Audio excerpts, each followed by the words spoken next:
We want! We want! We want! We want! We want! We want! We want! We want!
ఈరోజు నాని గారిని ఈ స్థితిలో చూస్తాను అనుకోలే. మీకు సీరియస్ నేను చెప్తాను, ఈ స్థితిలో చూస్తానని అస్సలు అనుకోలే. ఇంకొకసారి మా కార్యకర్తల పైన కానీ మా పైన కానీ ఈగ వాలిన మీ అంతు చూస్తానన్నా.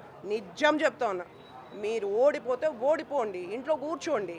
ఓడిపోతారని ఇట్లాంటి పనులు ఎందుకు చేస్తూ ఉన్నారు? ఏ ఒక్కరిపైన ఇంకొక కేసు నమోదైనా, ఒక్కరిపైన ఈగ వాలిన చెప్తా ఉన్నా, మీకే చెప్తా ఉన్నా, నేను తిరగబడతా. కరెక్ట్గా 2.5 నెలల ఇదే ఊర్లో ఇక్కడే గెలిచి మీకు మొత్తం వెనక్కిస్తాను నేను.